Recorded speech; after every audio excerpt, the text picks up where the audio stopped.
Me juego un brazo que durante las últimas semanas has visto noticias como esta o esta, y cuando has visto que puede afectar a la factura de la luz, tanto una especie de siroquito.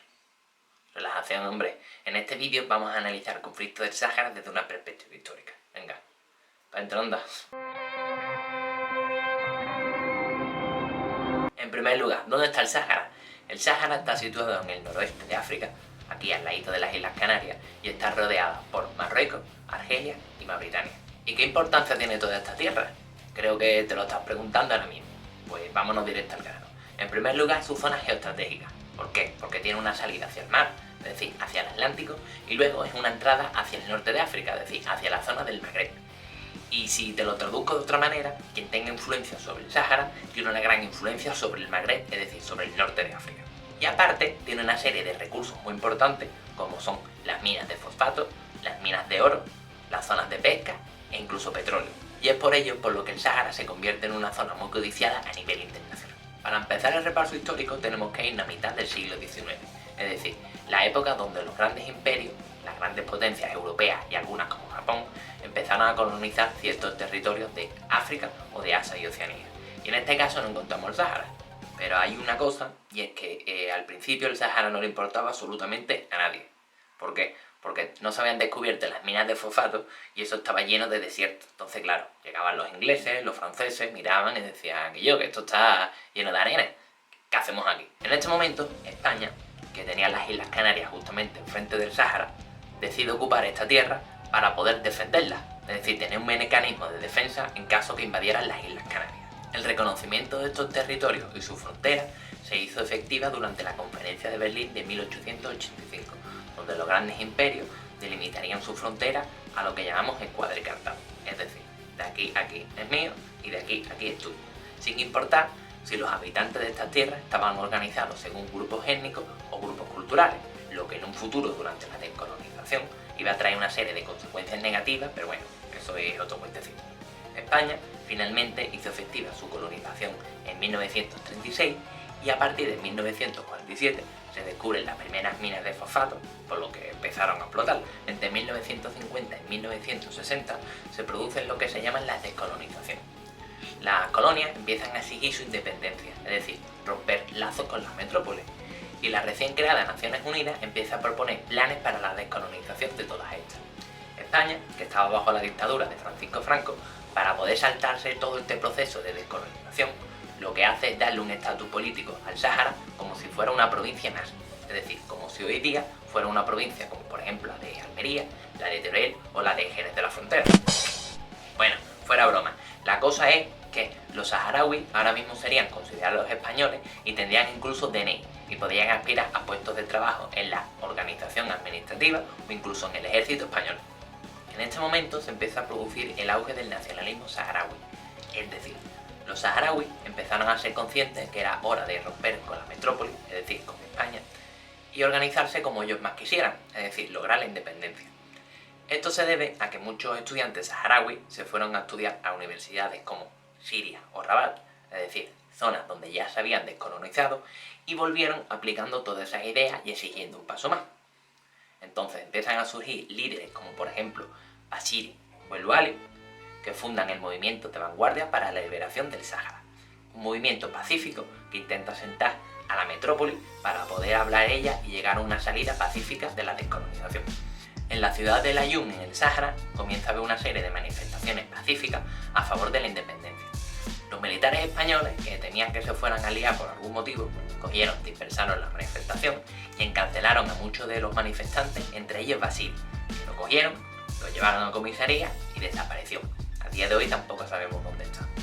Esto fue muy importante porque marca un antes y un después en el nacionalismo saharaui, haciendo que se radicalizaran y empezaran a formar parte de los llamados Frentes Nacionales de Liberación, es decir, utilizar la lucha armada para poder independizarse de la metrópoli.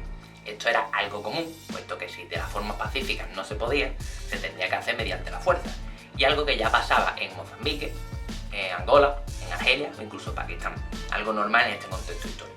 Entonces se funda en 1973 el Frente Polisario, cuyo secretario general va a ser Brahim Ghali, que ya te sonará de aquella polémica que hubo con el coronavirus no hace mucho. Entonces, en este momento se empieza a producir ataques en forma de guerrilla contra los militares españoles, dejando muertos entre ambos. A continuación, tenemos que ver el punto de vista de Marruecos sobre la cuestión del Sáhara, ya que va a ser un actor político importante junto con Argelia. Marruecos se independiza en 1956 y mediante el pensamiento de Allal el-Fachi, líder del partido Istiqlal, van a intentar realizar lo que llaman el Gran Marruecos. ¿Qué quiere decir esto? Quiere decir, miramos el mapa de la izquierda y miramos el mapa de la derecha. El mapa de la izquierda, que es la actual Marruecos, son fronteras que ellos mismos dicen que los europeos, mediante esa conferencia de Berlín, cuando era una colonia, están mal trazadas, puesto que ellos se sienten herederos de las antiguas posesiones de imperios como el almohade y por tanto reclaman que sus fronteras naturales son esas y lo demás es una invención de los europeos en ese momento de los imperios. ¿Qué pasa? Que el Sáhara, por tanto, pertenece a Marruecos y nunca ha sido una nación, ya que las tribus del Sáhara pagaban tributo al sultán. Esa es la manera en la que los marroquíes ven esta cuestión del Sáhara. Y además, si vemos el mapa, zonas de Marruecos, de esta Gran Marruecos, ocupan zonas de Argelia. Por tanto, empieza a haber una discusión entre ellos, un enfrentamiento y tensión, hasta que acaba con la Guerra de las Arenas de 1963. Esta guerra acaba con el reconocimiento de fronteras, pero se van a enemistar entre ambos. Vamos a seguir por donde la habíamos dejado. Naciones Unidas, que tras una serie de insistencias y España haciéndose el tonto, por fin Franco accede a hacer efectiva la resolución 1514/15 de la Asamblea General de Naciones Unidas, donde se va a preparar un referéndum de autodeterminación para el Sáhara, es decir, que decidan qué hacer. Esto se debe a que España necesitaba un lavadito de imagen para poder entrar en la Comunidad Económica Europea y aparte las acciones del Frente Polisario le estaban haciendo distanciarse cada vez más de querer la posesión del Sáhara. Marruecos, interesado en adquirir el Sáhara, protesta el Tribunal Internacional de Justicia, que le da la razón a España para que realice el referéndum. Entonces, Hassan II, su rey, que no estaba pasando por unos buenos momentos, puesto que estaban intentando producirse golpes de Estado dentro de Marruecos, lleva a cabo un plan llamado la Marcha Verde. Este plan consistía en transportar a 300.000 civiles marroquíes junto con unidades militares camufladas hacia el Sáhara para poder ocuparla.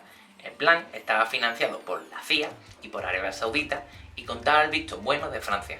¿Por qué todo esto aquí? Uno por uno. Francia tenía 800 millones invertidos en distintos negocios en Marruecos y por lo tanto estaba buscando estabilidad para que estos negocios no cayeran. Arabia Saudita, que había descubierto que había una serie de petróleos en el Sáhara, obviamente echó billetillos para poder hacer negocios allí. Y Estados Unidos tenía miedo de que el Sáhara cayera en influencia soviética, puesto que Argelia estaba hermanado con Estados Unidos y no vaya a ayudar a esto y se forma una cadena. Para rebajar todas estas zonas de influencia en el Magreb, por tanto financió la Marcha Verde para ocupar a Marruecos y así poder asegurarse esa estabilidad. Y también ya que había unas minitas de fosfato, ¿por qué no, sabes? Todo esto se produce en 1975 cuando Franco está medio moribundo. Entonces, un diplomático estadounidense, Henry Kissinger, un pájaro bueno, que ya haré un vídeo sobre él más adelante, se va a España a hablar con el sucesor de Franco, es decir, Juan Carlos de Borbón, Juan Carlos I más adelante, y le dice algo como: mira, Pisa, ahora mismo ya no tienes nada que hacer aquí en el Sáhara, entonces tú retiras tus tropas y cuando se produzca la transición española, Estados Unidos te da el reconocimiento hacia ti, hacia tu figura, para que tenga legitimidad ese gobierno. Entonces, junto con otras cuestiones como el miedo a una guerra con Marruecos, o incluso ver lo que había producido antes en la revolución de los claveles en Portugal, cogió y empezó a llamar a los militares para que volvieran a España.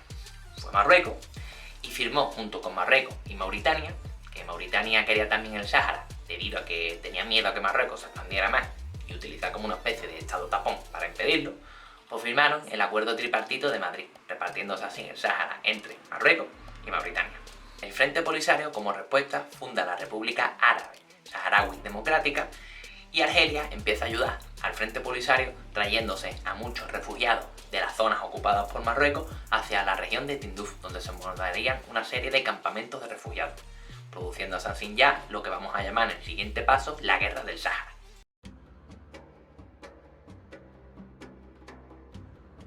Para no alargarnos mucho tiempo, vamos a hacerlo un poquito más rapidito. Entonces, el Sáhara va a tener 3 zonas de ocupación, una marroquí, una del Frente Polisario y otra por Mauritania. Pero Mauritania, que tiene una serie de problemas económicos y también internos porque empieza a sucederse golpes de Estado, y no puede aguantar ese enfrentamiento con el Frente Polisario, coge, firma la paz con ellos, reconoce a la República Árabe Saharaui Democrática y se quita de todo este follón. Entonces al final se va a producir nada más el enfrentamiento entre Marruecos y el Frente Polisario. Claro está, el Frente Polisario apoyado por Argelia y Marruecos apoyado por Francia, Arabia Saudita, Estados Unidos, etc. En este mapa vamos a ver las zonas de influencia del Frente Polisario, zonas de desierto donde atacarían en forma de guerrilla, y las de Marruecos, que van levantando una serie de muros asesorados por Israel para frenar toda la influencia del Frente Polisario. Y después de tantos ataques y muertos entre ambos bandos, represiones políticas por parte de Marruecos, bombardeos de napalm e incluso algunos secuestros por parte del Frente Polisario, acabamos con el alto al fuego de 1991, sellando la paz e intentando llegar hacia un referéndum de autodeterminación que conveniera a ambos. La ONU es la que va a velar por este alto al fuego mediante el Plan MINUSCO, y el estadounidense diplomático James Baker va a intentar elaborar un plan conocido como Plan Baker 1 y Plan Baker 2 para llevar a cabo esta negociación entre el Sáhara y Marruecos. Pero claro, iban a fracasar debido a que Marruecos solo admite la autonomía del Sáhara, rechazado por el Frente Polisario, y uno de los puntos de este plan era contabilizar el censo de 1974 para saber cuántos saharauis podían votar en las elecciones, puesto que, si recordemos, la Marcha Verde se produjo en 1975. Pero Marruecos, para intentar asegurarse ganar el referéndum, exige que hay más de 100.000 ciudadanos más dentro del Sáhara. Por tanto, entre el rechazo de uno, que si Marruecos protesta, bola, llegamos a 2020, donde no se produce ningún referéndum de autodeterminación.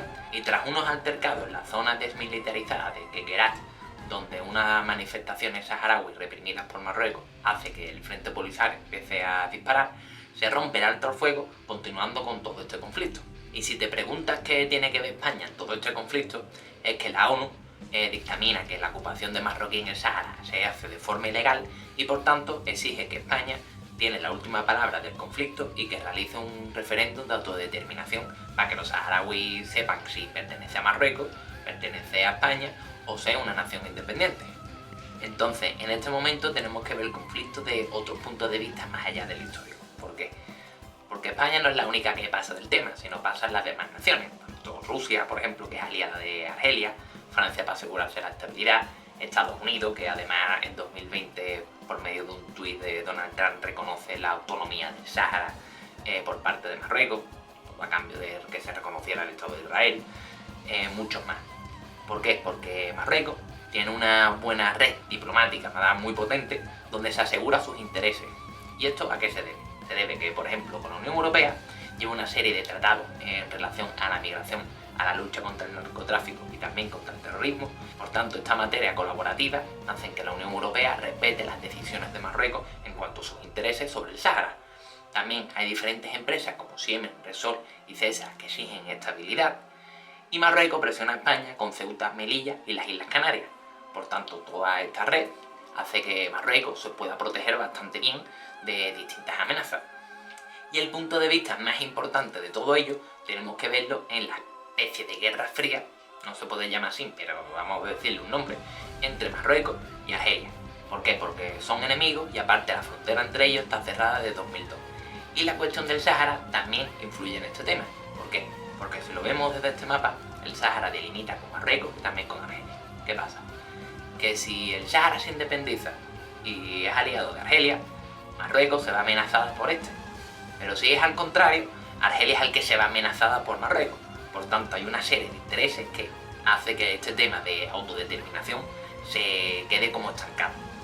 Y para finalizar, el reconocimiento de la autonomía del Sáhara por parte de Marruecos, hecho por el gobierno de Pedro Sánchez, no le ha sentado nada bien a Argelia, y por tanto, una noticia de hace pocos días, se están pensando en subir el precio del gas a España. España consume casi la mitad del gas que produce Argelia, y obviamente Argelia no te lo puede cortar debido a que su PIB depende mucho de este gas, y además representa casi el 90% de las exportaciones que hace Argelia al exterior. Pero ya ha anunciado, como he dicho anteriormente, que por ejemplo a Italia se lo va a mantener, pero a España se lo va a subir. Así que cuando la factura haga así, que no me digan que sea Ucrania o Putin. Y todo esto ocurre mientras los saharauis están viviendo en campos de refugiados en condiciones muy malas, por ejemplo en Tiduf, o viviendo en zonas marroquíes con unas continuas represiones políticas, sin que ellos mismos puedan determinar qué hacer con ellos, un referéndum, sin saber si quieren pertenecer a Marruecos o ser independientes. En fin, el que sepa el futuro y tenga bola de cristal, que lo diga, yo no.